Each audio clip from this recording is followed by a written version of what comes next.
Welcome back, everybody. We have one of my favorite people sitting to my left, Mr. Marcello Rollando. Oh, it's you. How are you? All right. I'm just fine, thank you. How are you? Welcome to the show. Well, thank you. Very well, thank you. Marcello, I'm not sure where to start with you, but I think I want to start with the fun stuff, although that makes the really boy stuff not sound fun. But let's start with your life as a director and an actor. And I know you're a director first. Yes. But you've got some juicy acting stuff under your belt. That's true, too. Yeah. That's all fun. Yeah. Reasonable Voice is fun, too, but a different kind of fun. Well, but you just want my life story? Oh, just give us your no. Okay, I was born in... No. All right, director. Well, I actually had a very good directing career in this area, that is the Mid-Atlantic area. I directed at the Kennedy Center and places a lot smaller. And they reached a point where after the Post and the Baltimore Sun and the whatever papers had written nice things about you, I kept hearing from producers, you need to go to New York because what else are you going to do? You've directed every place and, and they've said nice things. You can only repeat that. So I think one of the most courageous things I ever did, and of course I wouldn't dream of doing it now, but when you're young, who knows? But I bought a one-way ticket, Wow. Amtrak, and I packed one suitcase. I didn't have a job. I didn't have a place to stay. I got on the train and I went to New York. I cannot, even when I tell that story, I just cannot imagine what I was thinking. I can't imagine that either. It's like the beginning of a movie. Yeah, and obviously I didn't know anything about New York, or I probably would have never made that decision. But I got to Penn Station and called an actor who had told me, 2 or 3 years ago, we had done a tour once, and he said, if you're ever in New York, you move, call me, let me know you're here, I'll give you a place to stay. How I kept that name and number, I don't know, but I did. And I called him, and he's there. He answered. I told him. He says, oh, yeah, Marcello, of course, great. Give me your number off the cell phone. I mean, off the cell phone. Off the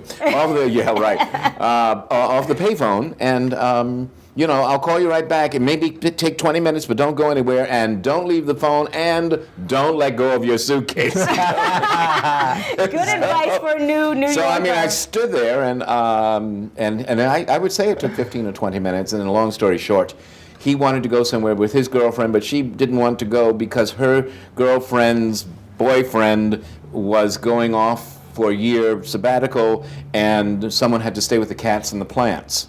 So the offer was, if you will stay with the cats and the plants and take care of the apartment, then she can go with him and they can go with each other, and they're off to their various destinations. And the house happened to belong, the apartment happened to belong, it was big enough to be a house, happened to belong to the boyfriend was a professor at Columbia University who was going on a year sabbatical. So for my first year in New York, I lived in this 5-bedroom, 4-bathroom, 3 cats, and about, I would say easily 25 plants that I had to water. But it was a wonderful introduction. Right? Exactly. So I had a home within minutes. And then I think I remember quite, temping and as a bookkeeper for a sweater firm. Wow. And the guys liked what I did because I worked fast. And he said, you can come in whenever you want, as long as you don't come in on Shabbos. He gave me a key. And he knew I was, out there trying to work, and film work was coming in, and TV work was coming in, and so that's how I got started. That's wonderful. I was there as a director and wanted to direct, and I thought, hey, you directed the Kennedy Center. I directed, I think, by then at the Philadelphia Academy of Music, but no one in New York was impressed.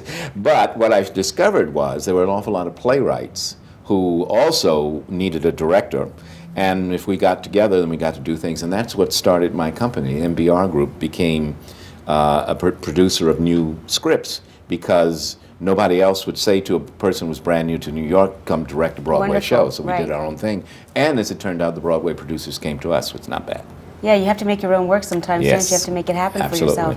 So I just want to fast forward to the soap operas, just because I have to. You were in soap operas for what, a decade? 10 years? At least 10 years. You're perfect for soap operas. And thank you very much. I loved it. It's funny because when you're a very, when you when most of your experience is theater, you feel you're above soap operas, and anything about them, watching them in the dialogue, I just thought, oh God, I would never want to do that. But I need to tell you this story, how I got into my first soap opera. Yeah, I don't know if I told you. Well, I haven't told you on air anyway. Tell me. I went to an audition for Search for Tomorrow.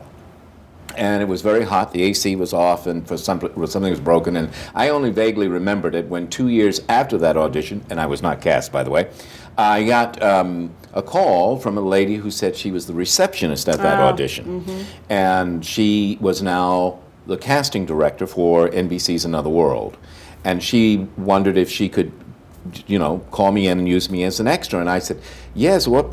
I was just surprised. I mean, I couldn't even remember who she was, but she reminded me that for some reason, it was so hot, I do remember that.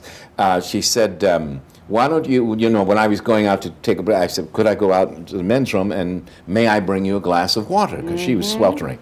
And I didn't think anything of it, but that lady remembered that, went up the ladder, remembering this moment, and 2 years to save my name and number and call me up because I offered her a glass of water. That's the power of a good deed. Absolutely, because it led to a year of extra work that got all my friends extra work. She would always call and say, we need more people for Christmas, we need more people for this or whatever, and do you have any friends who are actors? And I would bring them in, and then within that year, I got a call that she was leaving to illustrate children's books, but she wanted to bring me in to meet the casting director who was replacing her. Now, I was an extra at that point. No, casting directors don't do that. So you're thinking, interesting, yeah. So the both were named Kathy. The new Kathy said, oh, you don't have to audition. She told me you're terrific. Okay, and about a month after she was there, she called me up and said, we have this new role that's coming up called Franco. I mean, his name is Franco. And he manages the restaurant Tops, which Linda Dono of Felicia Gallant for the audience. Linda Dono owns the restaurant, and you are the maitre d' who kind of weaves in and out of her love story, life storyline, and alcoholism, all the things they do on soaps. And she asked, well, and if you want it, we won't audition anyone else. Of course, I took a moment.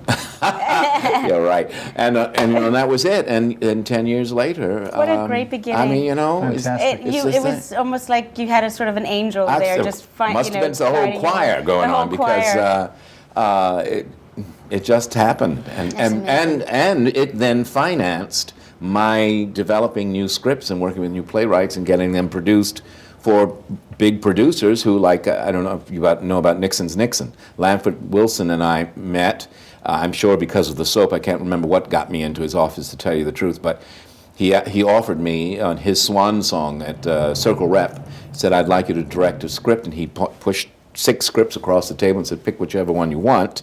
And I happened to pick Nixon. It was Nixon and Kissinger then, but I picked it and directed it, and some bigwigs came to see it because of Lanford Wilson, of course. Right. And the show got produced, bought, and all that good stuff, published, and to this day, the playwright and I are great friends. And I just recently redirected it out at the Hammer Theater. That's